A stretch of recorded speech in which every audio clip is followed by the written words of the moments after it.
Hello नमस्कार. स्वागत आहे तुमचं माझ्या यूट्यूब ब्लॉग्समध्ये.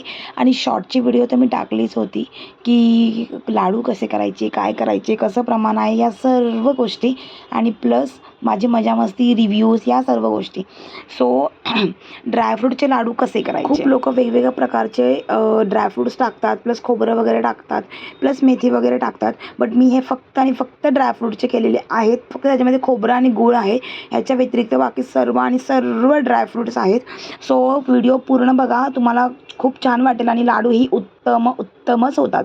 ह्या सगळ्यात आधी मी काजू बदाम कुठले इन्ग्रेडियंट घेतले हे मी सांगते की काय काय पदार्थ घेतलेत, आपण कुठले ड्रायफ्रूट्स घेतले, जेणेकरून तुम्हाला पण एक थोडा आयडिया येईल की आपण काय काय घेतलं पाहिजे. मग मी बदाम घेतले, काजू घेतलं, पिस्ता घेतलं. ह्याचं सगळ्यांचं प्रमाण मी लवकरच तुम्हाला ह्याच्या पुढे व्हिडिओजमध्ये पण सांगणार आहे की किती ग्रॅम घ्यायचं किंवा किती वाटी घ्यायचं.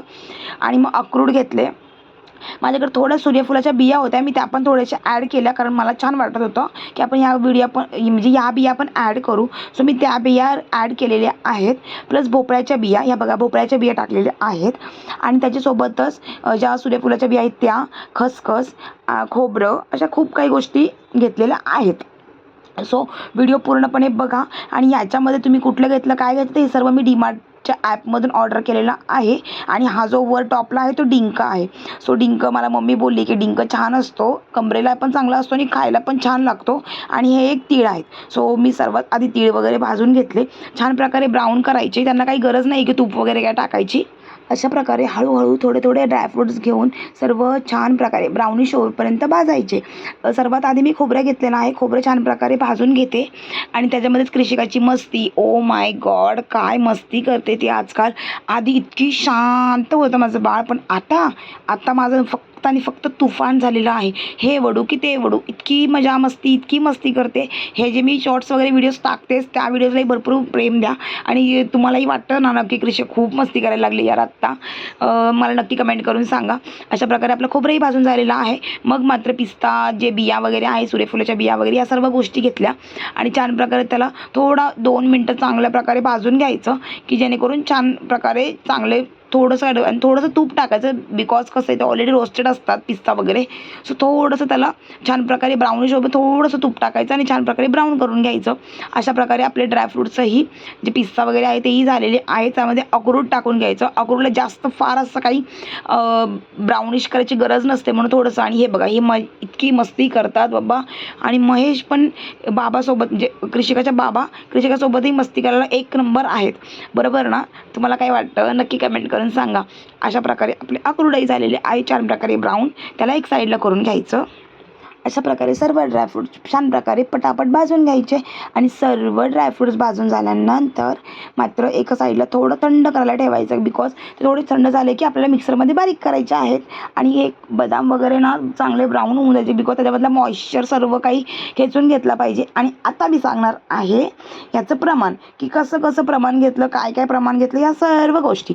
बदाम घेतलेला आहे 3 ते 4 कप, ठीक आहे. त्याच्यानंतर आहे काजू 3 ते 4 कप, अक्रोड 3 ते 4 कप, आणि आपल्या ज्या बिया आहेत भोपळ्याच्या बिया, ते 1 ते 2 कप, पांढरे तीळ 1 कप घेतलेलं आहे, खसखस 1 चमचा एवढं घ्यायचं, सुकं खोबरं 3 ते 4 कप घ्यायचं, अंजीर आहे ते थोडंसं घेतलं होतं मी, फार तर आपण पकडू शकतो 4 ते 5 अंजीर घेतले होते मी, सुके अंजीर. आणि मग साजूक तुपचं काही भेटत नाही, पण प्रभात डेअरीचं डीमार्टचं तूप अत्यंत छान आहे, आम्ही तेच यूज करतो, तेही तुम्ही यूज करू शकता. त्याच्यानंतर आहे खजूर ॲक्च्युली मला करायचं होतं, बट ऑनलाईन काय खजूर मला भेटलं नाही, ते खूप चिकट ते मला नाही आवडत. दुसरं एक आहे खजूर, पण ते आउट ऑफ स्टॉक होतं, मग मला गूळ टाकावा लागला. आणि हे बघा, गूळ मी एका साईडला काढून घेतलेला आहे. आणि डिंक मस्तपैकी असंच भाजून वगैरे घेऊन साईडला करून ठेवलं. हे सगळं काही मिक्सरमध्ये बारीक करायचं आहे आपल्याला.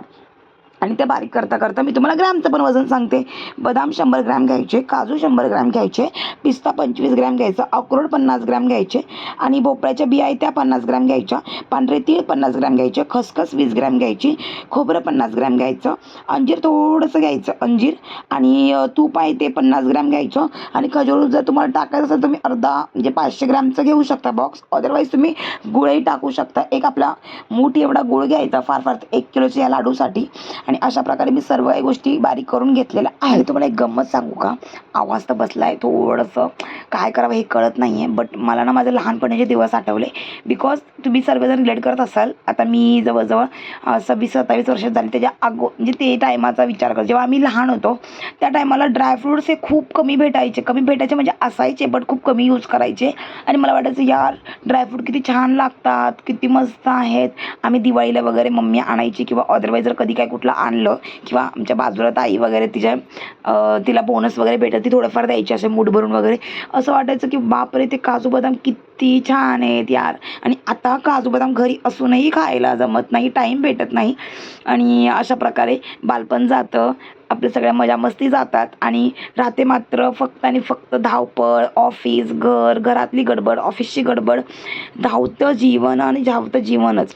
आणि सोबतच मला असं वाटतं खूप जण असं म्हणजे सगळ्यांना वाटतं की कोमल काय एवढं स्वामी स्वामी स्वामी स्वामी करते. मला स्वामींवर आणि गुरुदेव दत्तांवर खूप खूप विश्वास आहे, आणि खूप खूप खूप म्हणजे खूप आराधना करू वाटते. पण आधी काय मी त्या गोष्टी करत नव्हती. भक्ती तर होती बट तेवढी त्यांची सेवा कधी केली नाही आहे, आणि म्हणजे केली नव्हती. बट आता मात्र म्हणजे मी कॉलेजला वगैरे होती तेव्हा आमच्या बाजूला होतं एक उंबराचं झाड, औदुंबराचं झाड, तिथे मात्र मी सेवा करायची. बट खूप काही स्वामींचं वगैरे असं कधीच काही केलं नाही आहे. आणि आमच्या फॅमिलीमध्ये पण इतकं काही देवधर्माचं नाद नाही आहे. बट मला जेव्हा खरं स्वामींचा जो अनुभव आहे ना, तो मला माझ्या डिलेवरीच्या वेळेस आला. त्या टायमाला इतका भयंकर त्रास झाला होता. त्याचे ब्लॉग्स तर मी टाकलेलेच आहेत. बट त्या टायमाला इतकं प्रचंड मला वाटत होतं की यार माझं बाळ व्यवस्थित राहिलं पाहिजे. स्वामी माझ्या फक्त बाळाला व्यवस्थित ठेवा, मला काही नको, फक्त माझं बाळ व्यवस्थित सुखरूप माझं बाळ माझ्या हातात येऊ द्या. खूप खूप खूप म्हणजे खूप त्यांच्यासाठी मी खूप गोष्टी मागितल्या होत्या. आणि त्यांचाच एक आशीर्वाद म्हणून मला कृषिका भेटलेली आहे. आणि कृषिकाचंही हसणं, चालणं, बोलणं असं कधी कधी ना अचानकपणे स्वामींची आठवण करून देतं. आणि मला असं वाटतं की आपली भक्ती प्रत्येक देवावरच असते, नाही असं नाही आहे. बट काही अनुभव असे सोडले जातात ना की त्यांची भक्ती ही मनात ठेवली जाते. आणि सर्वांना असं वाटतं की स्वामी आपल्याला लवकर का फळं देत नाही आहेत, आपण एवढी सेवा करतो पण आपल्याला का नाही फळं देत आहेत, का आपलं काही गोष्टी होत नाही आहेत. बट देव कधी आपल्याला पाहिजे तेव्हा नाही देत, जेव्हा ते आपल्यासाठी खरंच उपयुक्त असतं आणि खरंच आपल्याला तेव्हाच गरज असते.